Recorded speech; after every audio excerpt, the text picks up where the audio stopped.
Bismillahirrahmanirrahim. Assalamualaikum warahmatullahi wabarakatuh. Alhamdulillahi wa kafa, wassalatu wassalamu ala rasulinal mustafa, wa ala alihi wa sahbihi ahli sidqi wal wafa, wala hawla wala quwata illa billah, amma ba'd. Hadirin yang dimuliakan Allah subhanahu wa ta'ala, ada salah satu sikap yang dianjurkan oleh Islam untuk kita amalkan, untuk kita laksanakan dalam kehidupan kita sehari-hari. Lebih lagi kita sebagai orang yang beriman, tentunya hal tersebut sangat bermanfaat bagi kehidupan kita, bukan hanya di dunia dan justru sampai kehidupan akhirat. Apa sikap tersebut? Islam menanamkan dan juga memerintahkan agar kita istiqomah atau tetap di jalannya. Allah Subhanahu wa taala berfirman dalam surat Fussilat, A'udzubillahi minasyaitonirrajim. Innal ladzina qalu rabbunallahu tsumma istaqamu tatanazzalu 'alaihimul malaikah alla takhafu wa la tahzanu wa absyiru bil jannati allati kuntum tu'adun. Allah Subhanahu wa taala telah memerintahkan agar kita berlaku istiqomah. Sesungguhnya orang-orang yang mengatakan Rabb kami adalah Allah Subhanahu wa taala, kemudian mereka berlaku istiqomah atau meneguhkan pendirian mereka, maka malaikat pun turun kepada mereka dengan mengatakan, janganlah kamu takut dan janganlah merasa bersedih hati, dan bergembiralah dengan jannah atau surga yang telah dijanjikan oleh Allah Subhanahu wa taala. Ayat yang lain mengatakan dalam surat Al-Ahqaf, innal ladzina qalu rabbunallahu tsumma istaqamu fala khaufun 'alaihim wala hum yahzanun ulaika ashabul jannati khalidina fiha jazaa'an bima kanu ya'malun. Sesungguhnya orang-orang yang mengatakan Rabb kami adalah Allah Subhanahu wa taala, kemudian mereka tetap istiqomah atau teguh pendirian dalam tauhid serta tetap beramal soleh, maka tidak ada kekhawatiran terhadap mereka sedikit pun dan tidak pula berduka cita. Mereka itulah penghuni-penghuni surga yang kekal di dalamnya, jazaa'an bima kanu ya'malun, sebagai balasan terhadap apa yang mereka kerjakan. Ketika kita melihat fadilah istiqomah yang begitu sangat luar biasa, tentunya kita sebagai orang yang beriman, ketika melihat tauhid atau kualitas keimanan kita, kita tahu bahwa keimanan kita di dunia ini sebagai orang mukmin tentunya bertingkat-tingkat.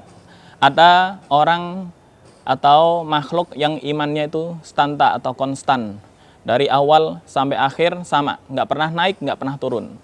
Mereka inilah golongan para malaikat, malaikatul muqarrabin, malaikat yang mendekatkan diri kepada Allah Subhanahu wa taala. Kemudian ada dari segolongan makhluk yang imannya itu selalu meranjak naik dan nggak pernah turun sama sekali. Siapakah mereka ini?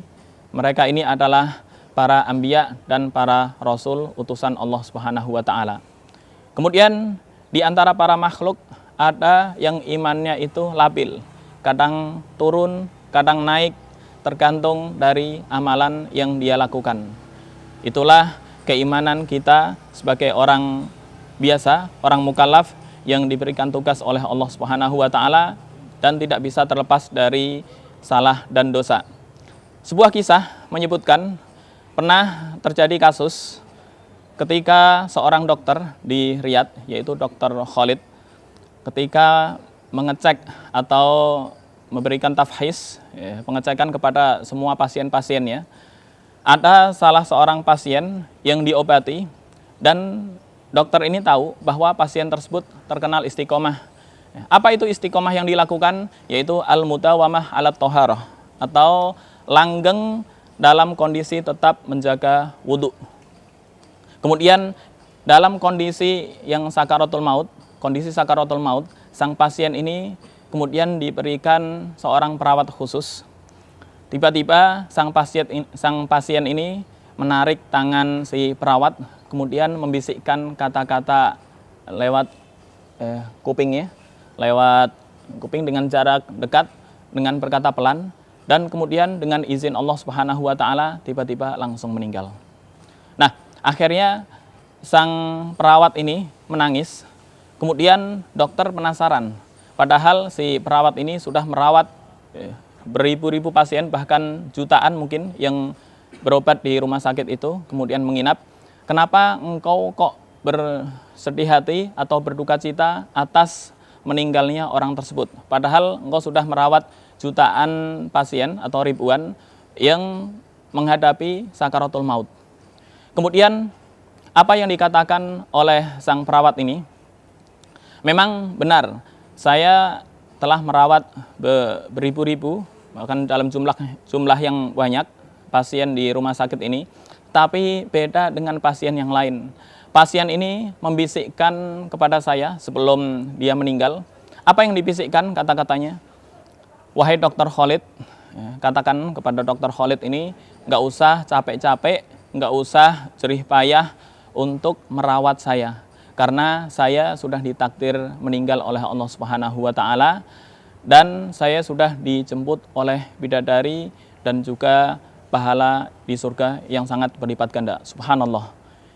Dari situlah sang perawat ini kemudian meneteskan air mata, karena nggak pernah hal ini terjadi pada pasien-pasien sebelum itu.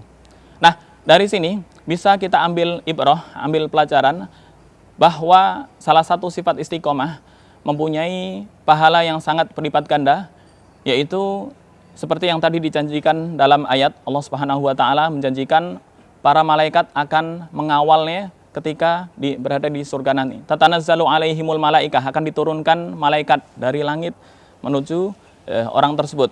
Allah takhafu, kemudian mengatakan hal agar jangan bersedih hati, agar jangan berduka cita ketika di akhirat, karena jaminan Allah Subhanahu wa Ta'ala sudah jelas. Di samping keutamaan istiqomah yang tentunya berlipat ganda, Islam kemudian memberikan peringatan kepada kita manusia. Tentunya seseorang yang berlaku istiqomah tidak bisa, ya istilahnya, melakukan hal secara sempurna, secara lengkap. Karena apa? Karena sebagai manusia tidak bisa terlepas dari apa yang namanya salah dan dosa. Nah, tapi Allah Subhanahu wa Ta'ala, innallaha tajawaza an ummati al khata' wan nisyan wa mastukrihu alaih. Allah Subhanahu wa Ta'ala mengampuni, ada 3 hal yang diampuni oleh Allah Subhanahu wa Ta'ala: al khata', kesalahan, wan nisyan, dan kelupaan, wa mastukrihu alaih, dan sesuatu yang dipaksakan di luar kemampuan manusia. Ketika hal tersebut dipaksakan, maka tentunya terlepas dari hukum syara yang ditetapkan Allah Subhanahu wa Ta'ala. Kemudian dalam berlaku istiqomah tentunya ada pelengkap, dan Imam Ibnu Rajab Al-Hambali dalam mengomentari ayat ini, beliau mengatakan bahwa ayat ini diturunkan dengan mendahulukan kata istiqomah terlebih dahulu dan mengakhirkan kata istighfar. A'udzubillahi minasyaitonirrajim, dalam surat Fussilat mengatakan, Qul innama ana basyarum mithlukum yuha ilayya annama ilahukum ilahu wahid fastaqimu ilaihi wastaghfiruh wa wailul lil musyrikin. Katakanlah bahwasanya aku hanyalah seorang manusia seperti kamu, diwahyukan kepada saya, innama ilahukum ilahu wahid, bahwasanya Tuhan kamu adalah Tuhan yang Maha Esa. Maka beristiqomahlah kamu dan beristighfarlah. Ayat ini istiqomah disebutkan terlebih dahulu, baru mengatakan istighfar. Sehingga ketika seorang berlaku istiqomah tentunya tidak bisa lengkap dengan istiqomah tersebut, maka Allah Subhanahu wa Ta'ala menganjurkan kita untuk melakukan atau membaca istighfar sebanyak-banyaknya, sehingga ada yang mengkatrol pekerjaan yang kita lakukan atau kesalahan yang kita lakukan dengan istighfar hingga menjadi sempurna. Mungkin itu saja yang bisa kami sampaikan. Kurang lebihnya mohon maaf. Aqulu qauli hadza astaghfirullah li wa lakum. Wassalamualaikum warahmatullahi wabarakatuh.